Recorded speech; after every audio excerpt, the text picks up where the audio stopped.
Bom dia, a gente está aqui estudando o Chovat Levavot, os deveres do coração, na parte de Bitachon, fé, segurança, confiança em Hashem.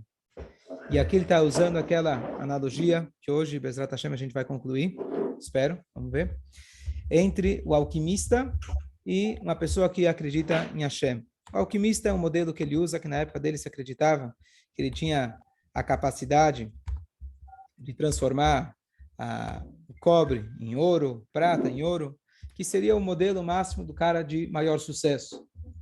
Elon Musk, da época, dono das startups de sucesso, esse era o modelo. Se ele conseguia na prática fazer isso, não importa, mas esse era o modelo, as pessoas acreditavam nisso e ele se vendia dessa forma. E essa pessoa, ele trouxe para a gente que o modelo de maior sucesso aí fora, ele não tem várias vantagens que uma pessoa que acredita em Hashem, ele tem. E a gente tentou aplicar esse modelo no nosso dia a dia. Não estamos falando aqui de um alquimista, mas a gente tentar traduzir para o nosso dia a dia. Então, vamos hoje, diretamente agora, para uma segunda fase. Até agora a gente explicou como, tecnicamente, como numa vida física mundana, vale mais a pena se investir em Deus do que se investir apenas no seu esforço e confiar totalmente nele. A gente já explicou, já elaborou. Agora, além de todas essas vantagens, que a pessoa pode não conseguir atingir o dinheiro, se atinge o dinheiro, pode ser que não vai conseguir a comida, se consegue a comida, pode ser que ele não vai ter sossego o tempo todo se preocupando com aquilo que ele tem, que alguém vai descobrir aquilo, o segredo que ele tem, assim por diante. Então, agora, além de tudo isso, a pergunta é, o que sobra de tudo isso para o mundo da verdade? Que é aquela visão judaica conhecida do que sobra, o que a gente está fazendo aqui nesse mundo.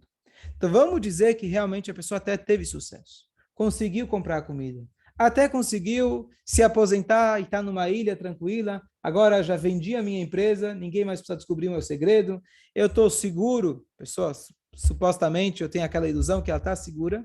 A pergunta é, depois de tudo isso, vamos até dizer que você conseguiu, entre aspas, driblar o caminho de Hashem, entre aspas, não tem como driblar. O que vai sobrar de você? O que vai sobrar com tudo isso? O que você vai levar disso para o mundo vindouro? E aqui eu quero elaborar uma coisa. Que muitas vezes a gente fala de mundo vindouro, a gente imagina depois dos 120 anos. Certo? O que eu vou levar daqui? Você conhece alguém que já foi lá e voltou? A gente acredita porque está nos livros, mas eu não conheço ninguém. É uma coisa real, viva para você, o mundo vindouro? Não. O mundo real é aquele que a gente está aqui. Então tem uma maneira mais profunda e prática de explicar essa questão do mundo vindouro.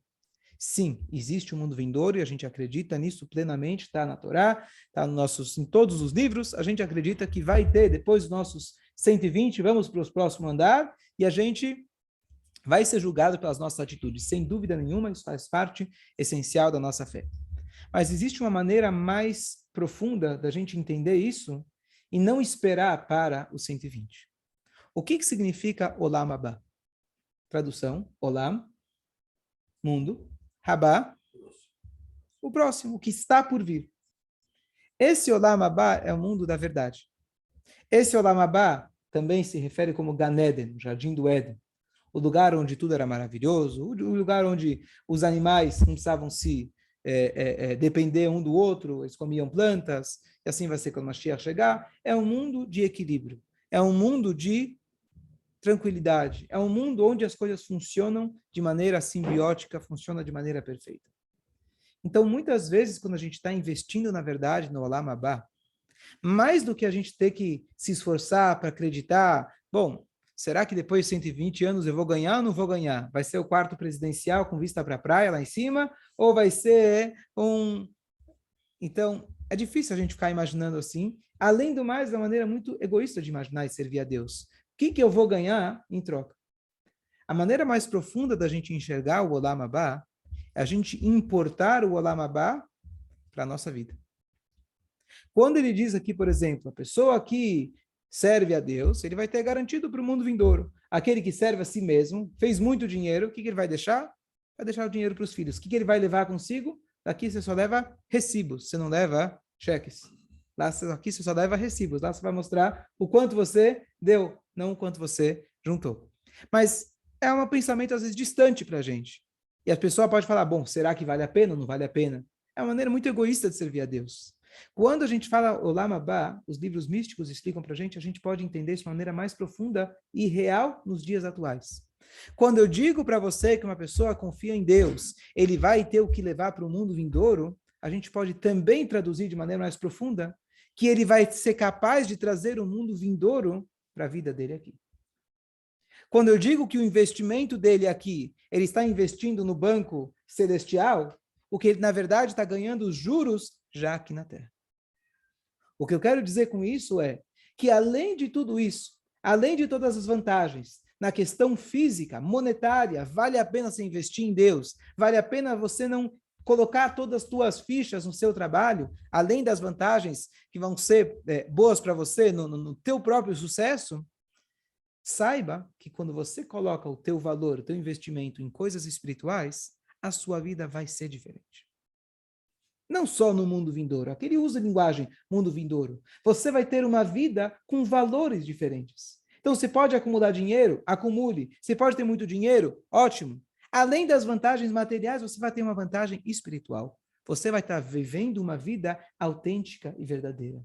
O fato de que quando acaba a vida não vai ter o dinheiro, ele apenas diz para a gente um conceito, que o dinheiro, por si, ele não tem valor.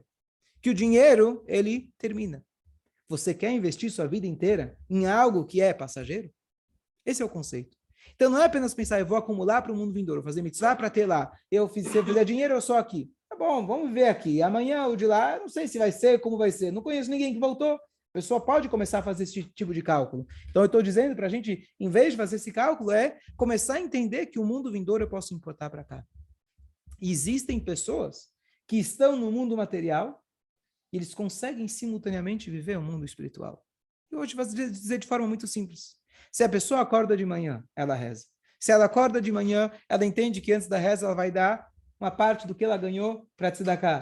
À tarde ela faz o minchá. À noite ela faz o arvit. Antes de dormir ela faz o shema. E conforme ela vai acrescentando e agregando na vida dela esses valores espirituais, a vida e o trabalho dela passam a ter um valor muito diferente.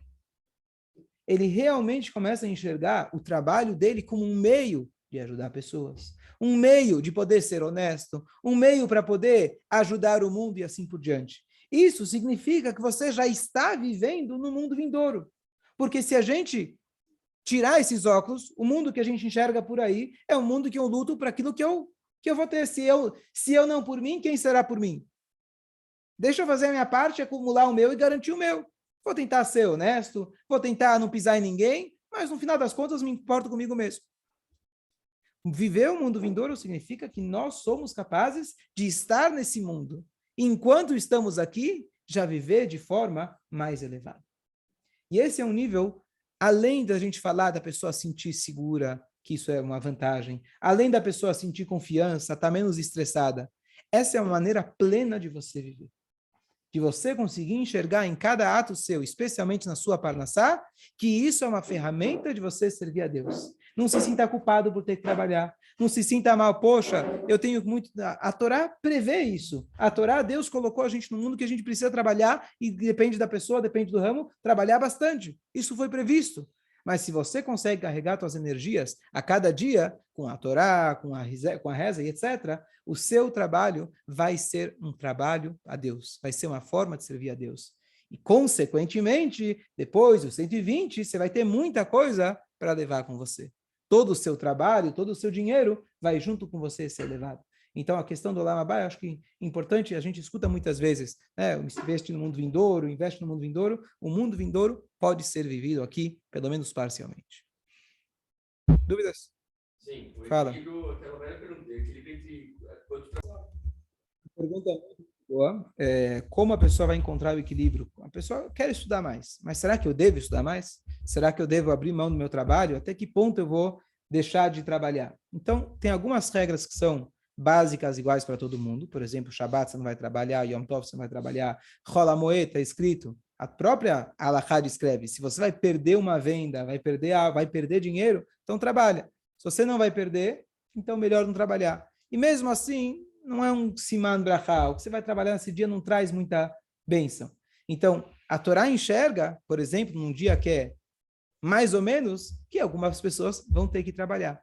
Então, assim também, usando a ideia do Hol HaMoed, assim a cada um a cada dia. A Torá fala para a gente, a Torá é nossa vida, nosso oxigênio, mas a mesma Torá diz que se uma pessoa tem que trabalhar muito, é suficiente estudar um capítulo de manhã e um capítulo à noite. Perek echad shacharit, perek echad arvit. Por quê? Depende do ofício de cada um. Isso vai depender da situação de cada um. A única coisa que eu oriento, que na tua pergunta, é que você tenha alguém que vai enxergar a tua vida e te orientar, um rabino, de forma objetiva e imparcial. Porque a nossa tendência sempre vai ser, deixa eu ganhar mais um pouco, deixa eu me garantir mais um pouco. Assim que a Hashem criou a gente confia e deposita a nossa fé no nosso trabalho. Então, sem dúvida, a pessoa todos os dias tem que estudar no mínimo um pouco de manhã, não está nem escrito quanto tempo, está escrito um capítulo. Capítulo é um modo de dizer um pouco de manhã, um pouco à noite. Mas tem o segundo conceito, que é quando a gente ama alguém, por exemplo, às vezes você não vê o tempo passar. Aí você fala, poxa, encontrei meu amigo e perdi um dia inteiro de trabalho, fiquei lá falando com ele.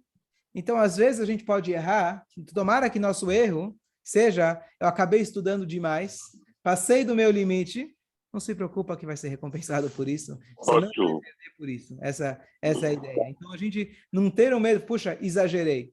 Se for para exagerar para um lado ou para o outro, se tiver na dúvida, como eu falei, pergunta para alguém, tem alguém que vai te orientar, como você já comentou, inclusive na tua própria vida, quanto estudar, quanto não estudar, e saber encontrar o equilíbrio, etc. Mas se você tiver na dúvida, não tiver alguém para perguntar, se você exagerou para o lado que você rezou mais, estudou mais, fica tranquilo. Não vai...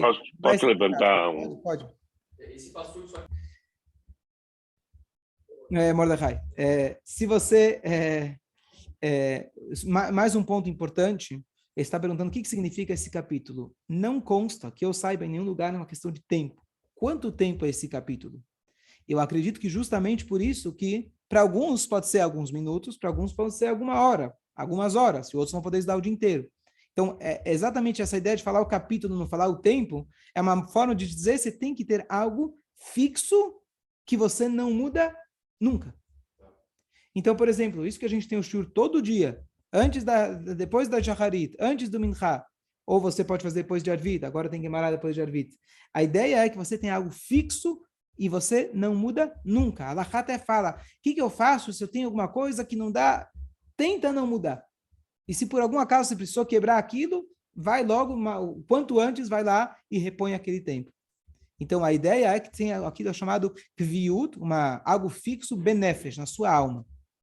Aquelas coisas que para você não muda todos os dias, você precisa escovar o dente. Você chegou em casa às 3:30 da manhã. Eu não vou conseguir dormir sem tomar meu banho, sem escovar o dente. Um Yehudi, eu não vou conseguir dormir sem ter feito a minha porção diária. Então, mais do que o tempo, a quantidade de tempo, é o seu compromisso com aquele momento que seja muito curto.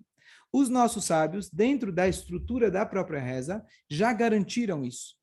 Então, inclusive o Talmud fala para a gente, muito curioso, olha, não conta para ninguém. Talmud fala, mas Talmud registra, né? Fala, não vamos contar isso para as pessoas menos conhecedoras, porque senão as pessoas nem vão ficar para o shiur. Estou contando para vocês, não usa isso. Por quê? A própria leitura do Shema é um trecho da Torá. Então, você lê o Shema de manhã, você lê o Shema de noite, matei 2 coelhos com uma pedrada só. Rezei, estudei, saí da sinagoga, tomei um cafezinho. Maravilha, quer mais que isso? Então, os Chachamim falam, não conta essa linguagem, não vai espalhar por aí, senão as pessoas vão estudar menos ainda. Mas qual que é o conceito? Que como step... Eu confio em vocês são sábios. Eu falei, não conta para o ignorante. Mas o conceito é de que como step, você já está garantido. Mas cada um deve se esforçar para ter algo fixo de manhã e de noite. E, de novo, se você pecar para mais, não se preocupe. Fala. Então, só tentando ver se eu entendi a pergunta, mas se uma pessoa já criou a paixão pelo estudo e gosta muito de estudar e agora não está querendo trabalhar. Então, tem um ponto, que é o que eu mencionei de passagem antes, de que Hashem, ele criou a estrutura do mundo onde a maioria das pessoas tem que trabalhar. São poucos aqueles que têm aquele privilégio de poder literalmente passar uma vida inteira de estudos. É importante e essencial para a existência do mundo que tenham pessoas assim. Existem pessoas assim. A pessoa casou com uma pessoa muito rica, ou ela já é muito rica, e ela tem o privilégio de passar uma vida de estudo. O mundo precisa de um equilíbrio, e da mesma maneira que temos pessoas que trabalham 24 horas por dia, 7 dias por semana, a vida inteira, dormem sonhando, para ter um equilíbrio, a gente precisa ter pessoas que estão exatamente imersos no mundo da Torá, que isso traz um equilíbrio espiritual para o nosso mundo. Mas isso não é o formato que Hashem criou para a maioria de nós. Tomara fosse, seria uma vida muito mais gostosa, se está mergulhando a linguagem, mergulhando no oceano da Torá, se fica só nadando, se fica no mundo espiritual, é maravilhoso. Mas Hashem não criou o mundo de tal forma, e não foi por acaso. Hashem criou de tal forma porque a nossa função é transformar não apenas a nós, mas transformar todos que estão ao nosso redor e, eventualmente, o mundo inteiro. Para isso, eu preciso interagir. Para isso, eu tenho pessoas que têm mais e pessoas que têm menos. Para isso, eu tenho um produto que eu posso oferecer, eventualmente, que você não tem. E aí surge toda a ideia do resto, da bondade, do business, etc., a interação no mundo. Se todo mundo tivesse tudo, todo mundo seria autossuficiente, não teria o business. Hashem criou de tal forma para que a gente precise um dos outros e eu vou ser obrigado a recorrer ao meu fornecedor, o meu fornecedor ao fornecedor dele, e assim a gente cria uma corrente de dependência aonde a gente é obrigado a sair de casa, levantar de manhã e interagir com as pessoas. Então, isso faz parte do nosso trabalho essencial de servir a Deus. Então, se a pessoa está no momento que ela estudou demais, se ela passou do limite, como eu falei, isso é apenas um sinal, como acontece no nosso dia a dia, você se distraiu do teu trabalho, você acabou, um amigo teu chegou de Israel, você foi no aeroporto buscar ele, passou o dia com ele, perdeu um dia de trabalho. Que seja porque você acabou perdendo a noção e acabou estudando demais, que seja isso. Agora, com uma forma prevista de trabalho, com uma forma ideal de trabalho, a pessoa tem que encontrar o equilíbrio e cada um dentro do seu trabalho, cada um dentro da sua rotina, capacidade e assim por diante. É super importante a pessoa ter alguém que vai orientar ela. Agora, em relação à sua segunda pergunta. Tem um conceito que eu pensei, eu ainda não encontrei isso escrito, mas eu vou compartilhar com vocês, mesmo que seja uma suposição. Todo mundo conhece aquilo que a Torá, os nossos sábios trazem para a gente, um versículo dos profetas, que a Torá fala para a gente, o Bechanuni na Bezot. Deus fala, teste-me por favor. Teste-me por favor, que é a única forma, a única situação que a gente pode testar a Deus, que é com Sedaká. Então, Deus fala para você, acer, dê o dízimo para que você enriqueça. Então, pode testar, me teste, por favor, dê os 10% e você vai ver como você vai enriquecer com isso. E a pergunta é, tem muita gente que faz, será que sempre acontece? Sem falha? Então, quem sou eu, quem somos nós para questionar? Se a gente faz, está acabado, e Deus pede para testar, e com certeza em algum momento aquilo vai se concretizar.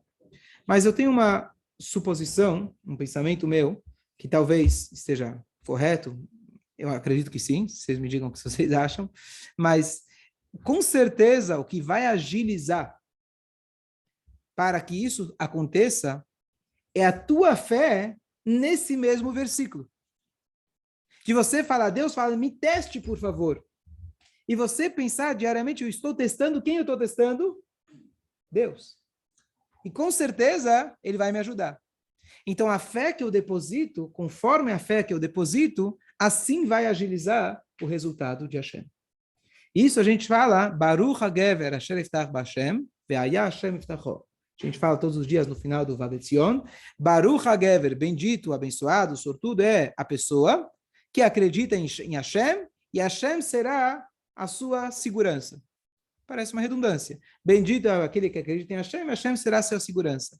Então, dizem nossos sábios, bendito é a pessoa que acredita em Hashem, conforme você aplica nessa ação, vai ser o resultado que ela vai te trazer. Quanto mais você acredita em Hashem, mais, reciprocamente, mais rápido aquilo vai funcionar. Então, quando você dá tzedakah e fala, eu tenho certeza absoluta que vai dar certo, pronto. Você está agilizando o teu canal de brachá. Você falou, a gente comentou antes do Chol HaMoed. Trabalho ou não trabalho? Eu acho que eu vou perder dinheiro, porque eu tenho aquele cliente, é trabalho, são horas de trabalho, eu vou perder dinheiro. Se eu tenho, inclusive a Halachá até prevê isso, se você é uma pessoa que tem confiança suficiente, já trabalhou o suficiente, você fala, não, eu acredito em Hashem e eu não vou precisar trabalhar no Chol HaMoed. Pode apostar. Pode apostar. É um trabalho que a Halachá não exige você, não. Todo mundo precisa acreditar que vai dar certo. No Shabbat, sim. Agora, no Chol HaMoed, fica a teu critério. O exemplo que você deu, Mordecai, existe explicar para as pessoas, uma pessoa que tem uma rede de lojas, e ele não conhecia o Shabat. E Baruch Hashem ele veio a conhecer o Shabat. E ele gostou do Shabat. Ele quer se comprometer com o Shabat, mas se torna algo para ele muito difícil quando ele vai pensar no lucro que ele tem, que o shopping tem que ficar aberto no sábado. Você vai chegar e falar para ele, fecha todas as tuas lojas?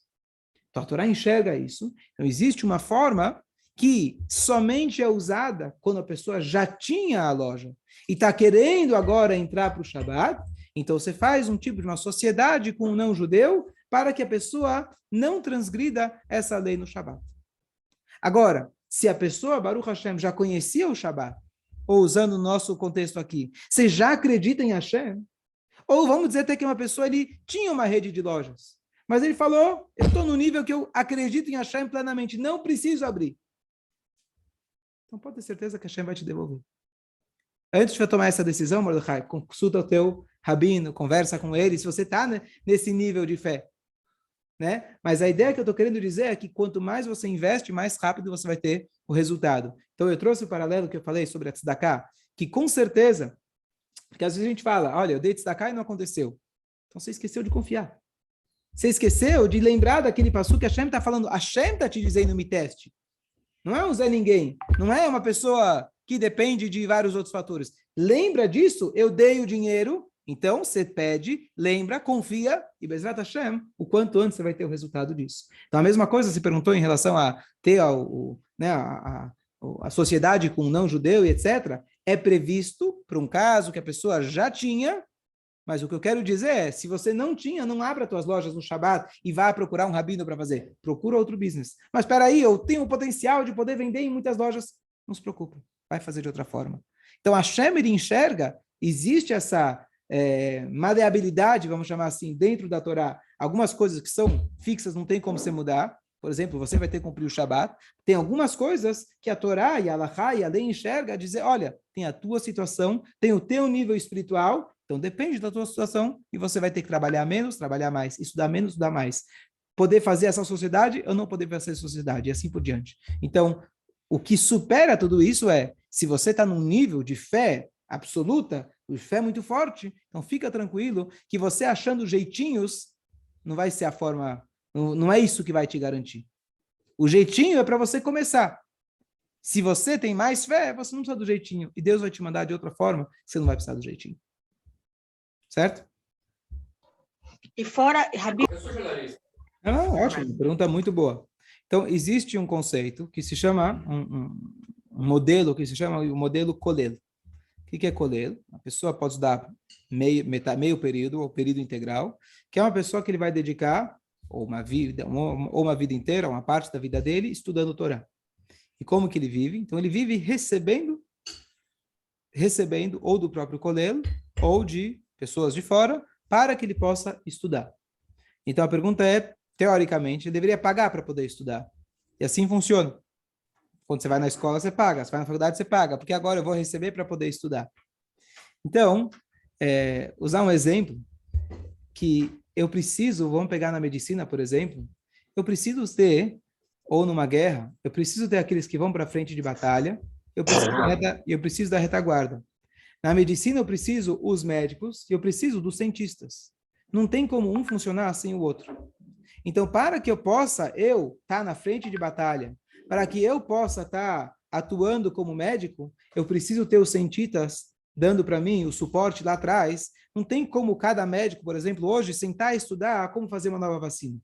Então, vai ter a equipe que vai estudar a nova vacina, e eles vão falar para os médicos confiam neles, falar, olha, está aqui a vacina, sem entrar em todas as políticas ligadas com o conceito, mas eu preciso ter a retaguarda. Então, assim também funciona. Então, pode ser que esse cientista, quando ele estava na faculdade, ele pagou para ir para a faculdade.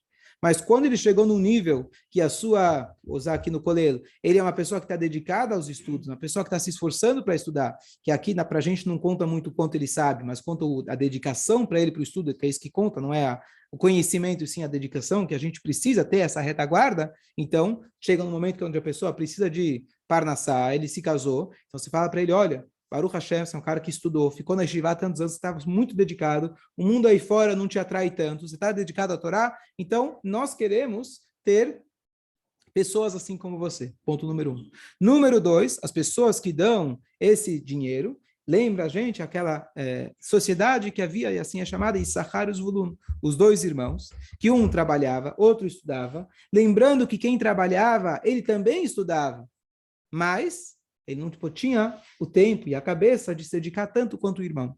E quando você dá o dinheiro, você está literalmente recebendo uma parte do mérito do estudo daquela pessoa. Então, por isso, esse motivo de pagar. O mundo precisa disso, e você, individualmente, pode também querer se beneficiar disso, que é uma mitzvah tremenda. Uma das melhores maneiras da gente usar o nosso dinheiro de maaser, do dízimo, é você dar dinheiro para sábios, estudiosos da Torá, professores de Torá, rabinos e assim por diante. Essa é uma das melhores maneiras descritas pelos nossos sábios da gente dar o nosso maaser. Eu estou falando de maaser porque tem o conceito de tzedakah. Tzedakah é mais para pensar num pobre.